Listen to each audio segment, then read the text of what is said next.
I'm on a journey of personal growth, learning about life through experiences, growing on a very small urban homestead in Central Florida. I hope you'll join me on that journey. Ducks. But first, a few highlights from recent experiences. Check out the new banana pups. This one is a dwarf Cavendish. This one is a blue Java. And these three are, well, I don't know what they are. But they're the 4th generation of banana plants grown in this corner of my yard. And the bananas that they'll produce look and taste like traditional bananas that you could buy in the store. This clump of bananas is also similar to the traditional type, and one of them is developing fruit right now.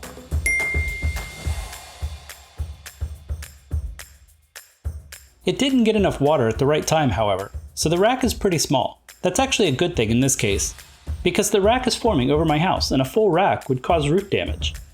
Oh no! Oh no! Oh no! To protect the roof, I'm removing the flower. I'm afraid you might be too late. I may also need to remove one of the pups growing at its base, because another one of the reasons for why the rack is so small is because the plant is competing with the surrounding banana plants for water and nutrition. And now there's another pup popping up. Do you see it? Right there next to one of my worm bins.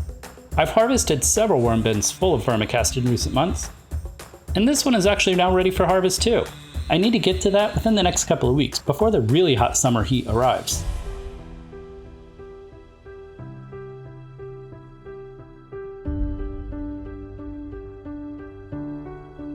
If you saw my recent video related to harvesting a worm bin, I collected several cartloads of duckweed for use as a mulch to cover the vermicast in one area.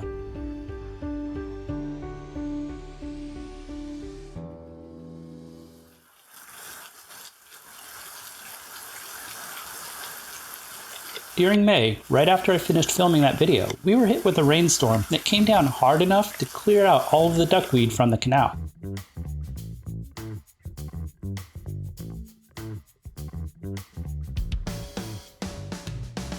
So I'll need to wait a while before any of that is available again. Until then, I'll get by with shredded cardboard as well as chop and drop material.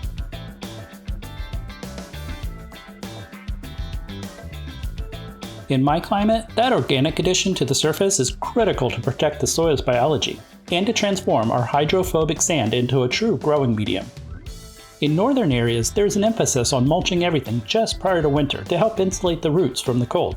Down here, it's actually far more important to use mulch during the summer to help insulate the roots and the soil from the heat and from the sun's UV rays. I actually grow shampoo ginger specifically so that I can use it for chop and drop material during the summer months.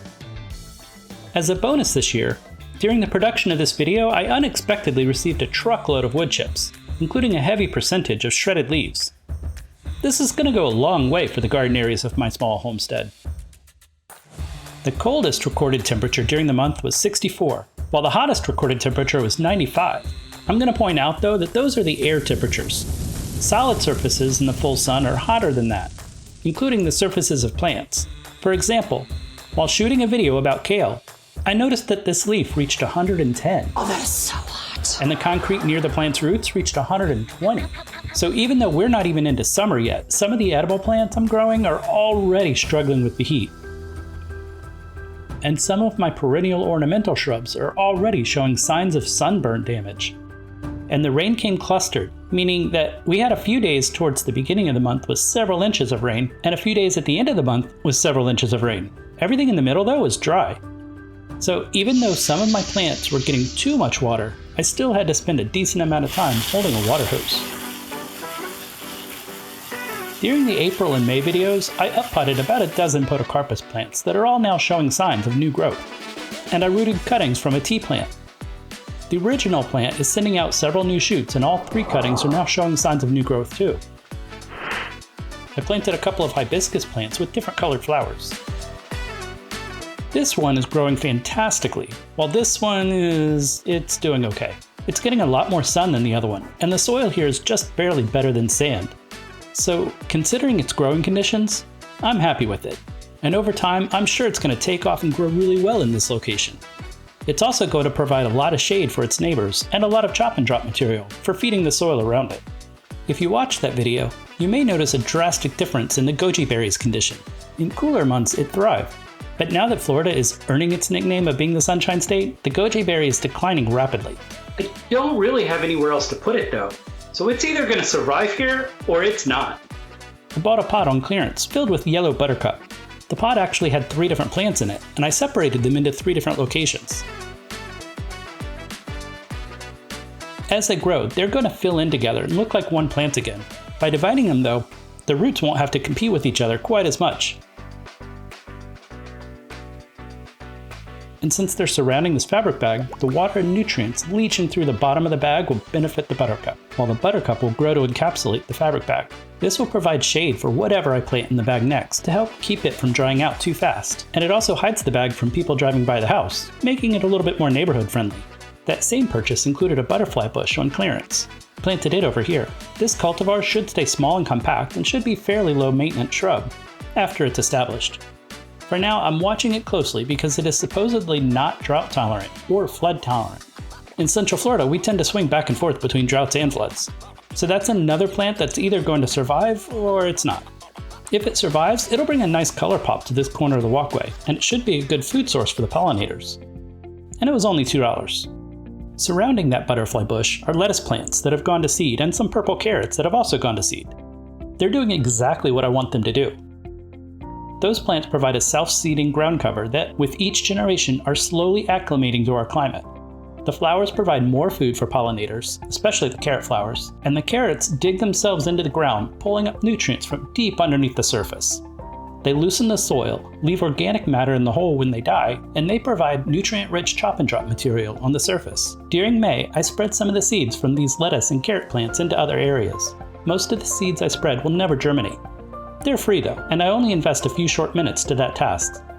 The ones most suitable for growing in my climate are a lot more likely to germinate under natural conditions, and each generation is going to get better. Similarly, I'm also spreading seeds from these marigold plants for a lot of the same reasons. Plus, I like the color contrast between the orange marigold flowers with the purple flowers of the society garlic. The figs are doing great. We've got around half a dozen different varieties, and almost all of them have fruit right now. They're starting to drop some of the fruit though, and as it gets hotter during the next couple of months, more fruit will drop. That's okay. It's a survival thing, and I'd rather get a little bit of fruit from the healthy tree than no fruit from a dead tree. When our rainstorms become more consistent over the next month or two, the trees will hold on to more of the fruit. The first beans of the season have ripened and dried out, ready for harvest, and dozens of bean vines are growing fast. I waited longer than I should have though to plant them. I used these to provide summer shade, and because I planted them late, they aren't doing that job yet, but they're growing. And by the end of June, they'll be sprawling all over the place, which is a very good thing. I also use the bean vines as an incubator for ladybugs, meaning that the aphids really like these bean plants. So the aphids show up shortly after the beans start sending out shoots. Then the ladybugs lay their eggs on the bean vine so that the ladybug larvae can eat the aphids. When the larvae grow into adults, those ladybugs will lay their eggs on several other plants, and this whole area will be protected by an army of ladybug larvae. While planting one of the new hibiscus plants, I accidentally broke off part of a small elderberry. I put it in some dirt with a handful of vermicast, and it looks like it's rooting well. The second one, I intentionally trimmed off of a different elderberry to redirect its growth, and I just put it in a pot a couple of days ago. Elderberry plants are fairly durable, and they root really well. I'm also trying to root this small kale. While walking the garden, I found it lying on the ground. It was a side shoot growing from my biggest kale plant until something knocked it off.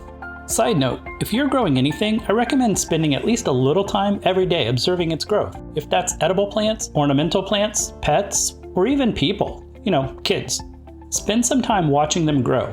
What's helping them? What's hindering them? What are their natural habits, and in which way are they heading? The more you observe, the more you'll see, and the more you'll understand what's happening, and the more you'll be able to help them grow. Fortunately, I found the kale before it sat on the ground too long. I trimmed off most of the leaves, treated it with aloe, and put it in soil. I'm not quite ready to declare it a success yet, but it's been about a week or so, and it's still green at this point. The leaves haven't completely wilted, so I'm pretty sure it's going to pull through. I'll provide updates on the kale in future videos. So if you're curious, make sure to subscribe to the channel. And if you've already subscribed to the channel, let me say thank you. I I still have quite a way to go before getting a paycheck from YouTube, but it's encouraging to me every time I see the subscriber count go up, or when I see a fresh comment on a video, or a thumbs up. Even though I know I'm not the best channel in this niche, I am growing. And I sincerely thank you for growing with me today. Until next time, I'm gonna keep on growing. You should too.